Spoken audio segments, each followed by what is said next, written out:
Newton law of gravitation. ये जो problem है ये न्यूटन के ग्रेविटेशन के लॉ से मुतल्लिक है। Two lead spheres each of mass 1000 kg are kept with their centres 1 metre apart. दो स्फीयर्स हैं, हर एक का मास 1000 किलोग्राम है, उनके सेंटर के दरमियान डिस्टेंस 1 मीटर है। Find a gravitational force. Gravitational force मालूम करनी है with which they attract each other. जिस फोर्स के साथ वो एक दूसरे को अट्रैक्ट कर रहे हैं हमें वो फोर्स मालूम करनी है। यानी इस क्वेश्चन के अंदर जो दो लीड के सफ़ेयर हैं, लेड के सफ़ेयर हैं, दोनों का जो मास है वो 1000 kg है। यानी अगर हम देखें कि एक सफ़ेयर में अगर ये ले लूँ, इसका मास भी 1000 kg है। m1 is equal to 1000 kg।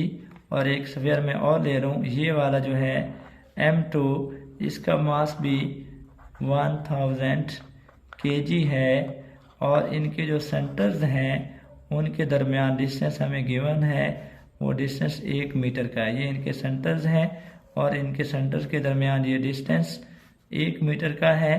D हमारे पास 1 मीटर है, 1 मीटर अपार्ट है वो एक दूसरे से। तो हमें फोर्स ऑफ ग्रेविटेशन मालूम करनी है, ग्रेविटेशन फोर्स मालूम करनी है। हम जानते हैं न्यूटन के ग्रेविटेशन के लॉ से कि हर ऑब्जेक्ट जो है जो किसी यूनिवर्स में मौजूद है वो दूसरे ऑब्जेक्ट को अपनी तरफ खींचता है। तो जो फोर्स है वो खींच रहा है वो ग्रेविटेशनल फोर्स कहलाती है। तो यहाँ पे दोनों बॉडी का मास सेम है, 1000 kg है। m1 भी 1000 kg है, m2 भी 1000 kg है। दोनों के दरमियान डिस्टेंस 1 मीटर है। फोर्स मालूम करनी है। फोर्स जहाँ पे ग्रेविटेशनल फोर्स है जिसके साथ दूसरे को अट्रैक्ट कर रहे हैं, F बराबर आएगा capital G m1 m2 over d square, where G is a gravitational constant. G एक ग्रेविटेशनल कांस्टेंट है। इसकी कीमत होती है 6.673 ज़रब 10 की ताकत -11 ज़रब m1 1000 है, m2 भी 1000 है, डिस्टेंस 1 है, 1 का स्क्वायर आ जाएगा। 6.673 ज़रब 10 की ताकत -11 ज़रब ये 1000 को हम लिख सकते हैं 10 की ताकत 3। यहाँ पे फिर देखें 1000 है, इसको भी लिख सकते हैं 10 की ताकत 3। अगर हम दोनों को इकट्ठा कर लें तो 10 की ताकत 3 और 10 की ताकत 3 10 की ताकत 6 बन जाएगा। फोर्स है यूनिट न्यूटन बनेगा।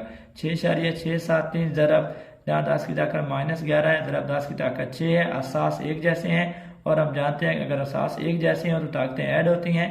यहाँ -11 है इसकी पावर, यहाँ +6 है, -11 में +6 ऐड किया तो -5 पावर रह जाएगी।